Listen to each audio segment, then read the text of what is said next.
క్రీస్తునందున్న ప్రియులకు ప్రేమతో వందనాలు తెలియజేయుచున్నాను.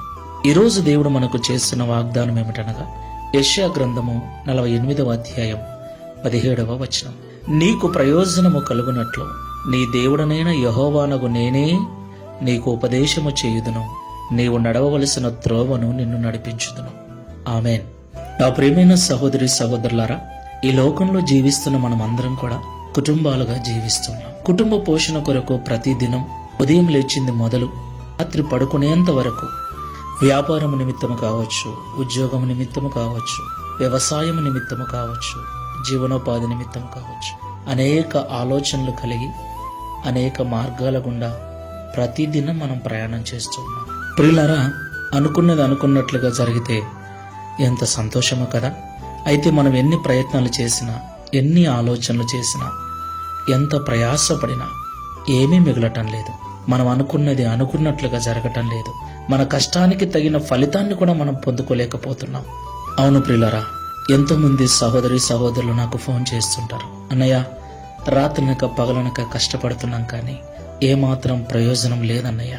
చాలా ఇబ్బందుల్లో ఉన్నాం, ఇంకా కష్టాలు ఎక్కువైపోతున్నాయి, చాలా నలిగిపోతున్నాం, మా కొరకు ప్రార్థన చేయండి అన్నయ్య అని. నా ప్రియమైన సహోదరి సహోదరులారా, చాలా మంది ఇలాంటి పరిస్థితుల్లోనే ఉన్నారు. అయితే మనకు ప్రయోజనము కలుగునట్లు మన దేవుడు మనకు మంచి ఆలోచన చెప్పి సరైన మార్గంలో మనం నడిపిస్తానని ఈరోజు వాగ్దానం చేస్తున్నాడు. దేవునికి మహిమ కలుగును గాక. కాబట్టి నిరుత్సాహపడక, అధైర్యపడక, మోకాళ్లను బలపరిచి ప్రార్థనాపూర్వకంగా మీ పనులను ప్రయాణాలను దేవునికి అప్పగించండి. దేవుడే మిమ్మల్ని నడిపిస్తాడు.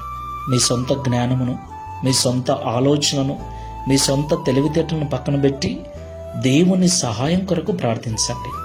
తప్పకుండా ఆయన విజయాన్ని అనుగ్రహిస్తాడు. ప్రార్థన చేసుకుందాం. ప్రేమ స్వరూపుడమైన తండ్రి, పరిశుద్ధమైన ప్రభువా, మీకు స్తోత్రాలు చెల్లిస్తున్నాం. అవును తండ్రి, ఇంతవరకు ఎన్నో ప్రయత్నాలు చేశాం, ఎన్నో మార్గాల గుండా ఎన్నో ప్లాన్లు వేసుకొని ముందుకు వెళ్ళాం. కానీ లాభము కంటే నష్టమే, విజయము కంటే అపజయాన్నే ఎక్కువగా పొందుకున్నాం. చివరికి ఏం చేయాలో అర్థం కాక నిలబడిపోయామయ్యా. ఒకసారి మా వైపు చూడండి. మమ్మల్ని గెలిపించడానికి ఈరోజు మీరు మాతో మాట్లాడినందుకు స్తోత్రాలు. మాకు నిజంగా ప్రయోజనకరమైన మార్గములో నడిపిస్తానని, మంచి ఉపదేశము చేస్తానని మాతో మాట్లాడారు. అయ్యా, మా జ్ఞానమును, మా తెలివితేటలను, మా సొంత ఆలోచనలను విడిచిపెట్టి ఇక ప్రార్థనాపూర్వకంగా నీ మాటల ప్రకారంగా నడుచుకున్నటకు సహాయం చేయమని, తద్వారా ఈ లోకంలో జయ జీవితమును పొందుకొని నీకు సాక్షులముగా జీవించుటకు సహాయం చేయమని, తద్వారా ఈ దిన వాగ్దానమును మా అందరి జీవితంలో నెరవేర్చి మీ నామమును మహిమపరచుకోమని యేసు క్రీస్తు వారి నామములో ప్రార్థిస్తున్నాము తండ్రి. ఆమేన్.